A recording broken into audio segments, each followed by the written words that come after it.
Have you ever experienced that strange déjà vu sensation when something wonderful finally happens in your life? That perfect job, relationship, or opportunity? And somewhere deep inside, there's this whisper saying, "I've been waiting for you?" That feeling that somehow, you already knew this was coming. Today, I want to share something that might completely transform how you view your reality. What if I told you that everything you're currently chasing, hoping for, and dreaming about has already been manifested? That you've already created it, and your physical reality is simply catching up to what you've already established in the invisible realms?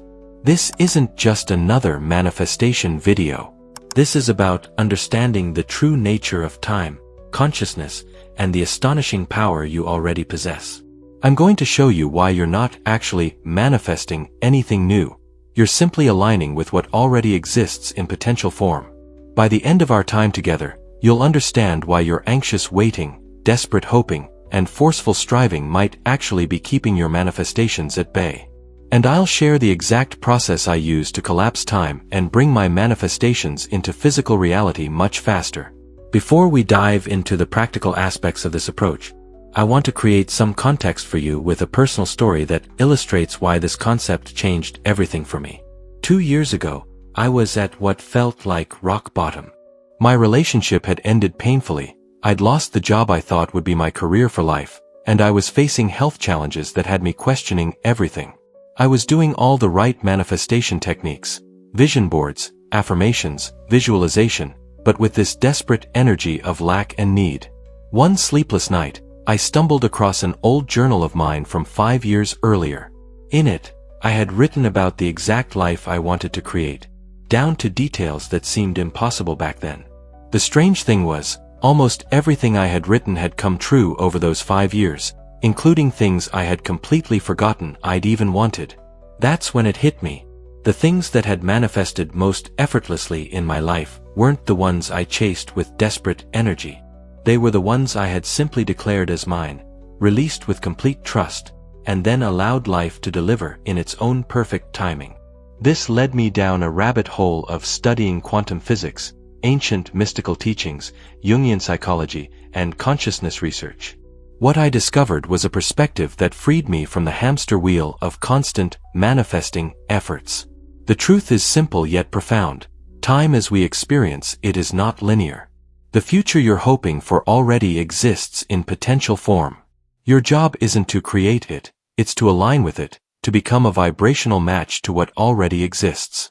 Let's start by exploring this from a psychological perspective, specifically through the lens of Carl Jung's brilliant work. Jung understood something fundamental about the human psyche that relates directly to our manifestation abilities. Jung introduced us to the concept of the collective unconscious and archetypes, these universal patterns of thought and behavior that exist within all of us. But he also talked extensively about synchronicity, those meaningful coincidences that seem to defy logical explanation. What Jung was touching on is the reality that our inner world and outer world are not separate, they're reflections of each other. This ties directly to his concept of projection.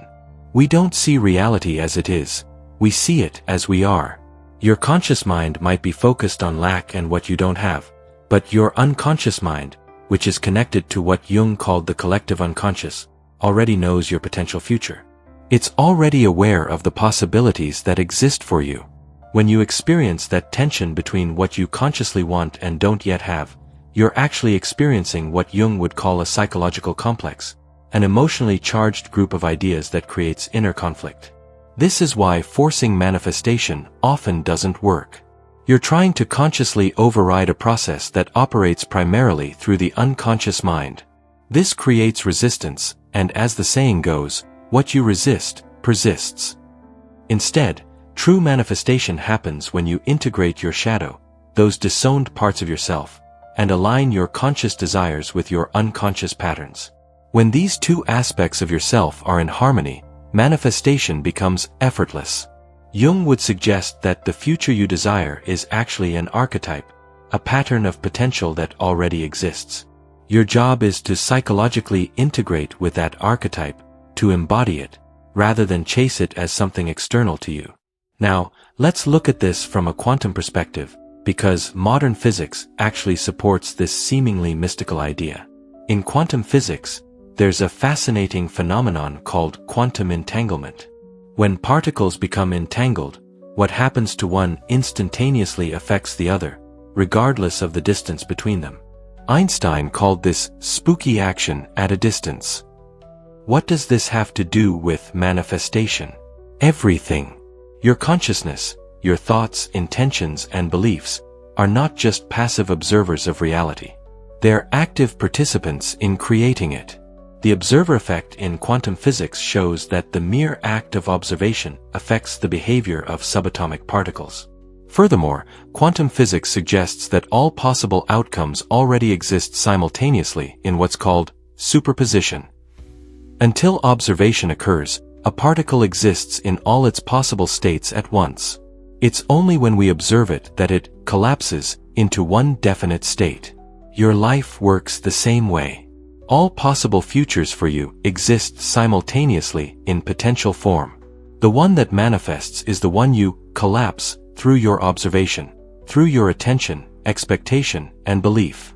This is why I say you've already manifested everything. In the quantum field, the potential version of everything you desire already exists.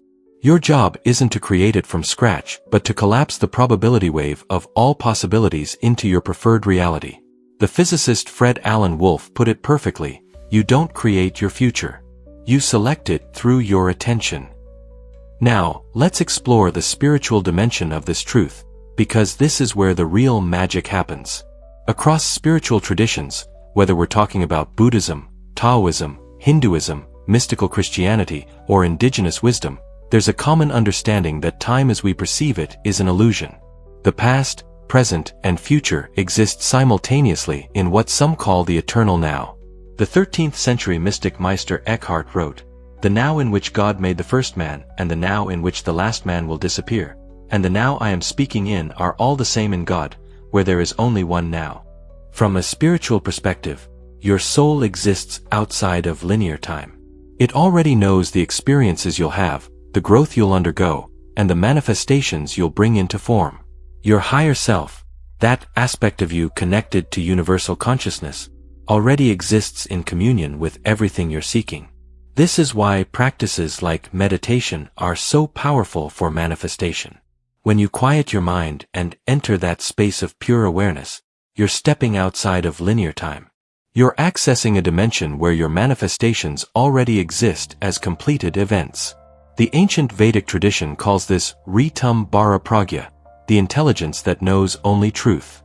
When your awareness reaches this level, manifestation isn't about making something new happen. It's about recognizing what already is. Think about it.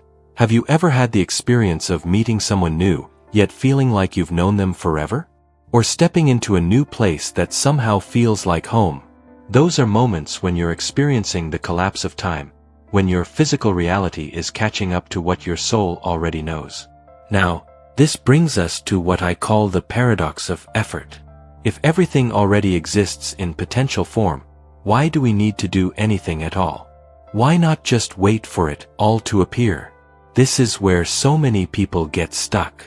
They hear about manifestation and think it means sitting back and waiting for the universe to deliver everything on a silver platter. But that's a fundamental misunderstanding of how consciousness creates reality.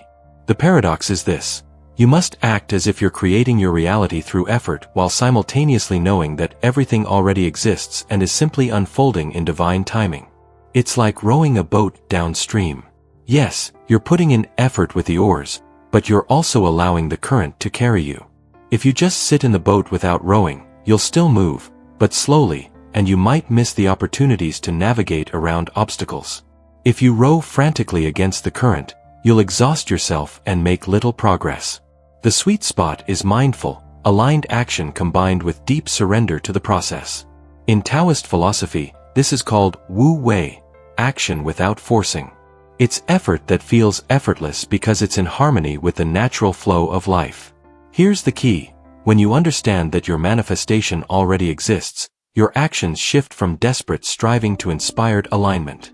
You're not working to make something happen, You're working to become the person who has already received it. This brings us to what Neville Goddard called the law of assumption, which in my experience is far more powerful than the more commonly discussed law of attraction. The law of attraction suggests that like attracts like, that your thoughts, feelings and vibration attract corresponding experiences. And there's truth to that. But the law of assumption goes deeper. It states that you don't attract what you want, you attract what you are. What you assume to be true about yourself and your reality will be reflected back to you. When you operate from the law of assumption, you're not trying to attract something new into your life. You're assuming the consciousness of someone who already has what you desire. You're stepping into the reality where your manifestation has already occurred. Neville Goddard explained it beautifully. You must assume the feeling of the wish fulfilled until your assumption has all the sensory vividness of reality. This is why Goddard's technique of living from the end is so powerful. When you live from the end, you're not hoping for a future outcome. You're experiencing it as a present reality in your consciousness. You're collapsing time. And this is where the magic happens. When you fully embody the consciousness of having already received your desire, your subconscious mind accepts it as reality. And since your subconscious mind doesn't distinguish between what's physically present and what's vividly imagined, it begins reorganizing your life to match this new reality. Now, I want to address something that most manifestation teachers avoid, the shadow side of this process. Because understanding this is crucial to avoiding the frustration that comes when manifestations seem delayed or blocked. Carl Jung said, "Until you make the unconscious conscious, it will direct your life and you will call it fate." Here's the uncomfortable truth. The reason many of your manifestations haven't physically appeared yet isn't because they don't exist or because you're not worthy. It's because parts of you are actively rejecting them. These are your unconscious blocks, your limiting beliefs, unhealed traumas, and shadow aspects that don't believe you can have what you desire, or perhaps don't believe you deserve it. Imagine your consciousness as having different layers. The surface layer might be saying, "I want abundance." But a deeper layer is saying, "Money is the root of all evil," or "wealthy people are corrupt." Another layer might be saying, "If I become successful, people will judge me," or "I'll lose my connection with my family." When these layers are in conflict, you create resistance.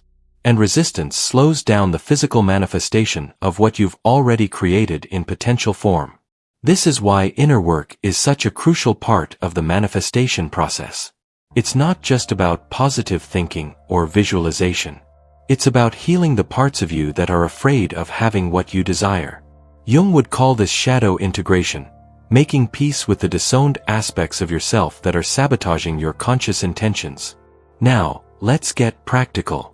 I want to share with you what I call the three-dimensional manifestation model, which addresses all aspects of bringing your already manifested reality into physical form.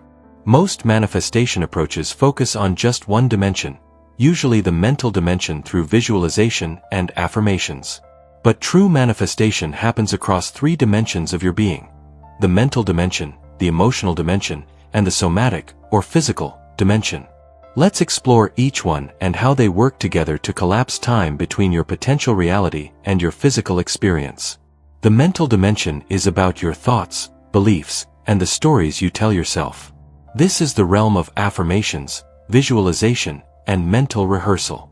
When working with the mental dimension, you're not trying to convince yourself of something that isn't true. Remember, in potential form, your manifestation already exists. So instead, you're aligning your thoughts with that reality. This is why specific visualization techniques are so powerful. When you visualize with sensory detail, seeing, hearing, feeling your desired reality, you're tuning your mind to that frequency. You're telling your brain, "This is what's real for me now." But here's the key that most people miss. Your visualization needs to be from the first-person perspective, not watching yourself from the outside. When you visualize from the first person, you're stepping into that reality, experiencing it directly rather than observing it as something separate from you. Try it right now. Close your eyes and imagine something you desire, but see it through your own eyes, not as if watching yourself in a movie. Feel what it's like to already be there, to already have it. This is mental alignment with what already exists. Fifth, preliminary manifestations that mirror aspects of your desire. These are like the universe sending you samples of what's coming. If you're manifesting financial abundance, you might receive unexpected small sums of money. If you're manifesting a relationship, you might experience beautiful connections in brief encounters. When you notice these signs, celebrate them. Each one is confirmation that you're on the right track, that the bridge between potential and physical reality is being built. Now, let's address some common pitfalls on the manifestation journey and how to navigate them with this new understanding of reality. The first pitfall is what I call manifestation micromanaging, trying to control exactly how your desire comes to you. When you insist that your manifestation must arrive through a specific person, opportunity, or channel, you're limiting the infinite ways the universe can deliver what you desire. Think of it like ordering food for delivery. What matters is that the food arrives hot and delicious, not which streets the delivery driver takes to reach you. When you try to dictate the exact route, you often create unnecessary obstacles. The second pitfall is reality checking, constantly looking at your current circumstances to validate whether your manifestation is working. This creates a loop of confirmation bias where you're training yourself to see evidence of lack rather than abundance. Remember, your physical reality is the effect, not the cause. It's the last thing to change, not the first. When you constantly check your reality for evidence, you're looking in the wrong direction. The third pitfall is vibration hopping, changing your desires so frequently that you never build enough consistent energy in one direction. It's like digging shallow wells in different locations rather than one deep well that reaches water. Trust that your soul knows what it truly desires. The surface level wants may change, but the essence of what you're calling in, whether it's connection, security, expression, or impact, remains consistent. The fourth pitfall is conditional manifestation, the belief that you can only receive your desire after you've changed something about yourself or your circumstances. I'll attract love when I lose weight, or I'll be abundant when I get a better job. This creates an energetic barrier between you and your manifestation. Remember, you don't need to earn or qualify for what already exists as your potential. Your job is alignment, not achievement. As we bring our time together to a close, I want to leave you with a simple truth that has the power to transform not just how you manifest but how you live. You are not separate from what you desire. The distance between you and your manifestation is not physical space, it's consciousness. And consciousness can shift in an instant. When you truly understand that everything you desire already exists in potential form, manifestation becomes a joyful process of alignment rather than a struggle of creation. You're not working against reality, you're working with it. Your job is not to force, to strive, or to make things happen through sheer will. Your job is to become a clear channel through which your already manifested reality can flow into physical form. This understanding brings profound peace. It releases you from the anxiety of, am I doing enough? Is it working? When will it happen? Because you know that what's meant for you cannot miss you. It already exists. It's already yours. You're simply walking the bridge between potential and physical reality. I invite you to sit with this perspective for the next week. Notice how it changes your relationship with what you're manifesting. Notice how it releases the desperate energy of lack and replaces it with the confident energy of knowing. Try the practices I've shared. The three-dimensional integration practice, the reality bridge journal, the conscious recognition of signs. Approach them not as techniques to get something you don't have, but as alignments with what's already yours. And remember, the universe isn't withholding anything from you. There's no cosmic approval committee deciding if you're worthy of your desires. What's meant for you is already yours in potential form. Your worthiness is inherent, not earned. You're not manifesting anything new. You're simply catching up to what you've already created. Before we conclude today's journey, I have an invitation for you that could transform not just your own manifestation practice, but potentially help countless others who are walking a similar path. In the comments below, I'd love for you to share one specific sign you've noticed that indicates your manifestation is already in motion. What subtle indicator have you received that the bridge between your potential reality and physical experience is being built? Your experience might be exactly the lighthouse someone else needs to navigate their own manifestation journey. The power of community cannot be underestimated in this work. When we share our experiences of alignment and manifestation, we create a collective field of possibility that lifts everyone. Your story, no matter how small it might seem to you, could be the exact confirmation someone else has been seeking. Together, we can create a tapestry of evidence that shows how this process works across different desires, circumstances, and timelines. If you found this perspective valuable, please give this video a thumbs up and share it with someone who might benefit from this understanding. Consider subscribing to join our conscious community where we explore these deeper truths about reality creation. And don't forget to hit that notification bell so you'll know immediately when I release new insights and practices. Remember, beautiful soul, you've already manifested everything you desire. It already exists in potential form. Your only job now is to align with it, to become a vibrational match to what already is. The universe is conspiring in your favor, and everything is unfolding in divine perfect timing. You are exactly where you need to be on this journey of alignment. Trust the process, trust yourself, and most importantly, trust that what's meant for you is already yours.